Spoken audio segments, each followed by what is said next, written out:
तो क्या Indian stock market एक बहुत बड़ा सेल ऑफ शो कर सकता है या फिर यहाँ से एक ऊपर की तरफ रैली दे सकता है? इस चीज़ को समझने के लिए सबसे पहले हम एफआईआई और डीआईआई डेटा को देख लेते हैं।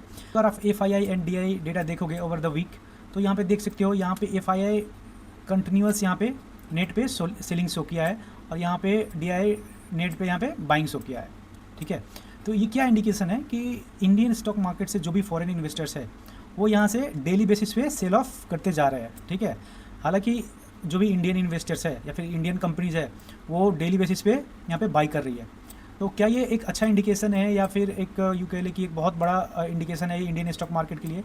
तो कोई भी स्टॉक मार्केट में, दुनिया का कोई भी स्टॉक मार्केट हो, वो बस अपने कंट्री के पैसे से इन्फ्लुएंस नहीं होता है।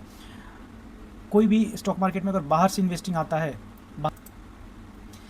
अगर बाहर के इन्वेस्टर्स इंडियन स्टॉक मार्केट में आके अगर इंडियन स्टॉक मार्केट में इन्वेस्टमेंट करते हैं तो वो काफ़ी अच्छा माना जाता है और एक काफ़ी पॉजिटिव साइन रहता है कोई भी कंट्री के ग्रोथ पर्सपेक्टिव से। तो अभी करंट सिनेरियोज है एफआईआई एंड डीआईआई डेटा के हिसाब से, तो वहाँ पे क्लियरली दिख रहा है कि जो भी फॉरेन इन्वेस्टर्स है वो इंडियन मार्केट को छोड़ के जा रहे हैं और इंडियन इन्वेस्टर्स अभी भी इंडियन मार्केट को बचा के रखे हैं। बट नेट पे देखोगे तो डेली बेसिस पे एफआईआई सेल करते जा रहे हैं। तो ये काफ़ी बुरा इंडिकेशन है इंडियन स्टॉक मार्केट के लिए और मे भी हो सकता है लॉन्ग टर्म में ये मार्केट ब्रेक होके मे भी हो सकता है कि ये 2200 के नीचे भी जा सकता है, अभी जैसे करंट सिनेरियोज बन रहा है। तो ये हो गया एक एफआईआई एंड डीआईआई डेटा के हिसाब से। दूसरा चीज़ टेक्निकल भी देख लेते हैं। तो टेक्निकल्स के हिसाब से अगर देखोगे तो मैंने पिछले वीडियो में, दोनों लास्ट वीडियो में बताया था कि मार्केट यहाँ से बाइंग में जाना चाहिए और इसका रीज़न भी बताया था कि यहाँ से मार्केट एक चैनल का फॉर्मेशन किया था और मार्केट इस चैनल को रिस्पेक्ट भी किया है। ठीक है, तो यहाँ से बाइंग आया था और मैंने ये भी बोला था कि ये बाइंग कंटिन्यू हो सकता है अनटिल एंड अनलेस कुछ बुरा न्यूज़ आता है। तो आज का मार्केट क्या किया? आज का मार्केट गैप डाउन ही ओपन हुआ था, बट वो काफ़ी ऑलमोस्ट बराबर पॉइंट पे ही -8 पॉइंट्स पे गैप डाउन पे ओपन हुआ था। बट मार्केट पूरा फर्स्ट हाफ रैली दिया ऊपर की तरफ। तो आज लग रहा था कि मार्केट आज ये जो पुराना एक अपना मैंने जो वीडियो में बताया था कि ये एक अच्छा रेजिस्टेंस जोन रहने वाला है, मार्केट वहाँ तक टच किया, लग रहा था कि ये इसको ब्रेक कर देगा जैसे मूव दे रहा था। बट क्या हुआ, मार्केट वहाँ से फिर से एक सेलिंग शो किया। इसको अगर छोटे टाइम फ्रेम पे देखोगे तो आपको थोड़ा सा क्लियर दिखेगा ये पिक्चर, देख सकते हो। ये फर्स्ट हाफ में मार्केट यहाँ पे ओपन हुआ था। ठीक है, यहाँ से फर्स्ट हाफ में अच्छा रैली दिया और ये जोन मैंने बताया था कि बहुत ही अच्छा एक रेजिस्टेंस जोन रहने वाला है, एक्टिव रेजिस्टेंस जोन R1 मैंने बताया था।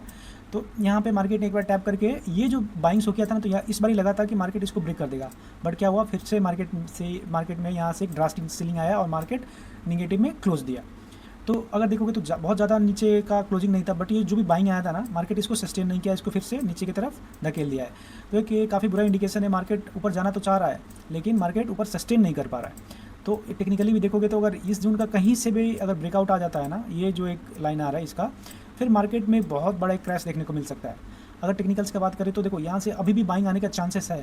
ठीक है, यहाँ से बाइंग आ सकता है नो डाउट, क्योंकि ये जो एरिया आ रहा है ना, ये बहुत ही अच्छा एक डिमांड जोन है। तो मे भी अगर यहाँ पे भी टैप करके अगर मार्केट अपसाइड का मूवमेंट देता है तो फिर ठीक है, लेकिन इस जोन का कहीं पे भी ब्रेकआउट आता है, मार्केट इसके नीचे कहीं पे भी जाता है, फिर मार्केट में एक बहुत ही बड़ा सेल ऑफ देखने को मिल सकता है।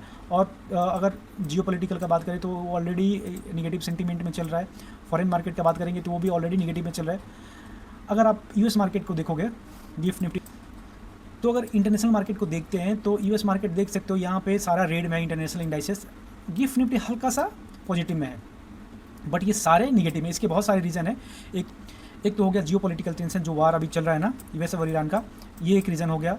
दूसरा रीज़न ये हो गया कि टेक कंपनी, जो भी यूएस की टेक कंपनीज़ है या फिर यूँ कह लें कि एआई कंपनीज जिसमें ये बहुत ज़्यादा इन्वेस्टमेंट लगा हुआ था, क्या एक्सपेक्टेशन था कि ये लॉन्ग टर्म में बहुत ज़्यादा हाई रिटर्न दे सकता है, बट ये जो रिटर्न अभी दे रहा है या फिर जो भी प्रेडिक्शंस अभी बन रहे हैं, तो जो भी एक्सपेक्टेशन था उसके काफ़ी नीचे है। इसकी वजह से ह्यूज सेल ऑफ भी देखने को मिल रहा है। दूसरा ये रीज़न हो गया। तीसरा क्या रीज़न हो गया कि यूएस मार्केट में ये जो जॉब का न्यूज़ आया था उसकी वजह से वो काफ़ी इंपैक्ट कर रहा है यूएस इकॉनमी को।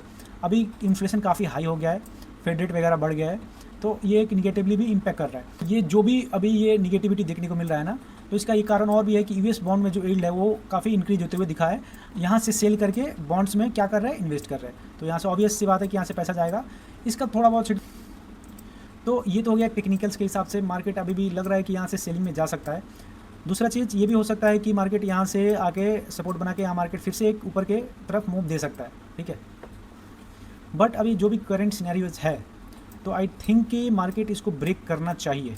टेक्निकली तो मार्केट ऊपर जाना चाहिए, बट जो भी करेंट सिनेरियोज बन रहे हैं इंटरनेशनल मार्केट में, तो मे भी हो सकता है उसकी वजह से मार्केट नीचे जा सकता है।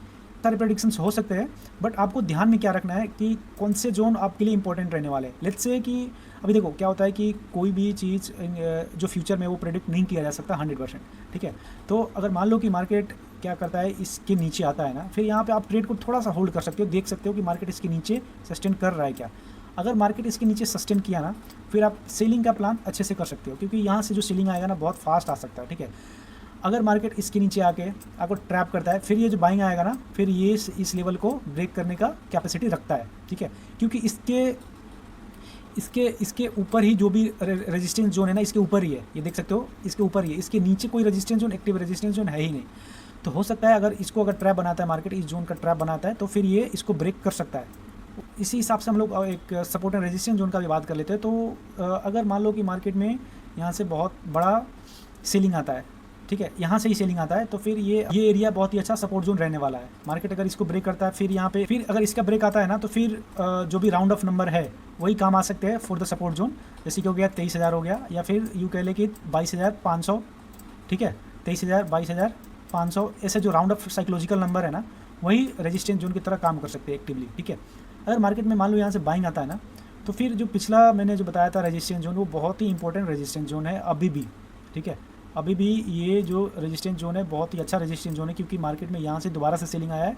इसको अगर कहीं से भी ब्रेक करता है, फिर दूसरा जो रेजिस्टेंस जोन हो सकता है वो ये एरिया, ये अपना 23,500 का जो एरिया है, ये बहुत ही अच्छा एक रेजिस्टेंस जोन की तरह काम कर सकता है। तो जो भी ट्रेड आप प्लान कर रहे हो, तो इस चीज़ को ध्यान में रख के ही प्लान करना, क्योंकि यहाँ से जो भी सेलिंग या बाइंग आएगा ना, वो काफ़ी इंपॉर्टेंट रहने वाला है। क्वांटिटी को दिमाग में रख के कि मार्केट अभी काफ़ी वॉलेटाइल है, जो भी बाइंग एंड सेलिंग करना, क्वांटिटी को नीचे कर सकते हो। अगर वॉलेटाइल ज़्यादा है, फिर आपका टारगेट आ सकता है छोटे क्वांटिटी से, ठीक है, बट आपको एसएल बचाना है। अगर एसएल ज़्यादा पॉइंट का रखना है, तो आपको क्वांटिटी कम करना ही पड़ेगा। तो ये चीज़ है। तो आज के लिए इतना ही, मिलते हैं अगले वीडियो में। अगर आपको इस वीडियो से ज़रा सा भी नॉलेज मिलता हो, तो प्लीज़ इस वीडियो को लाइक कर दीजिए, चैनल को सब्सक्राइब कर दीजिए। मैं आने वाले टाइम पे ऐसे वीडियो लाता रहूँगा। तो मिलते हैं एक अगले वीडियो में। Thanks for watching.